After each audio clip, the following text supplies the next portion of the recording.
malag malaa'igta kamida iyo nabigu ka sheekay oo wali waa la ii idma inaan ka sheekay malag min hamalat al-arsh xubin malagaasi diig baa magaciisa la yidhaahdaa qad mariqat rijlaahu fi al-ard wa unuquhu mathniyatun tahta al-arsh wa huwa yaqul subhanaka ma 'azamak waxaa lagu jawaabi ما علم بذلك من حلف بي كاذبا نبي يقول لي فصعين دي كشيكيو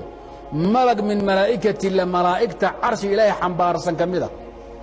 مغعيسنا اديك لا يراادو ملقاسي سمده تoddobaad bu ku taagan yahay lugihiisu tan aan taaganay ka duseen tii labaad bay ka duseen tii saddexaad afraad shanaad lixaad toddobaad bu ku taagan yahay qad مرقت رجلاه الأرض لأن المروق عند العرب والخروج من الشيء شيء أنت كدعون كدسوي لوي سيبا دول ولا كودن كدسي دول كتضبات بكدس حتى ما هو كتاغيا وكسي دسي ما ربي يغنو كتاغيا سبحانه وتعالى لقنتيسو تحت العرش بيساو قلابنتا عرش ربي بعلنهي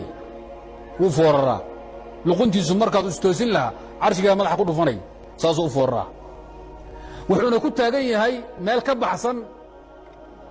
dhulka toddobaad dhaafsan buu ku taagan yahay malaga wuxuu ku wardiyaa subhanaka ma a'zamak allahu maxaa kaa weyn allahu weynida inta markuu malagu yiraahdo waxa lagu jawaabayaa ma ya'lamu dhalika man halafa bi kadiba ma ogo weynanka adu aad dareemayso ma waxna looga sheekeeyo waxa ka weyn baa jira anu kullay ma maqal شيكية شاهد ملقا والنبي قلت المامي والله فصحينه كور رمو وح كوي ممغل أما كدير عرش الرحمن وحاول نصوم مرتين صدح كنا يشان بقول عرك بسعة عرش الرحمن هذا محن نصوم مري وحاول حيا سماوات الضباط 70,000 حجاب تضباطا كن حجاب أو حيس إلهي باقرني ملقا وحا صدن بونتو دافي عرش الرحمن لقنت فررته وحنا كو وردنيا الله ويندا الله أذان نزهن عظمداده يا شأنياد يا قدركاد ما لو جوابي waxaad adigu ogtahay eedka subxaan Allah isanayso ma ogo ninka been ay ku dhaaranay wallahi inaan kan leeyahay been cad ku dhaaranay لأن كل من حلف بغير الله ومحي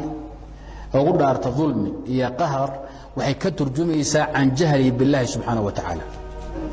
nin walbo ilaahay been ugu dhaarta wuxuu ka turjumayaa aqoonta alla u leeyay leegta inta rabbi taqaano yaad qadarisaa Soomaali waxay tiraahdaa libax niman aqoonin baahe yaa lax ka rita maxaa looga ridaysaa khatarta libax wala ka warqabin dhigtad ku dhageysaa waa tontomaysa marka dadna laxa ka fujsanaysa laana ma taqaani ninka ilaahay ku dhaaran ee lax ugu dhaaran ee in yaro lacag la isku qabto ugu dhaaran war la isiin ugu dhaaran waa niman garanaynin ilaahay subhanahu wa ta'ala weynankiisa qiimana uusan qalbigiisa ku lahayn subhanahu wa ta'ala hawl khatara waa hawsha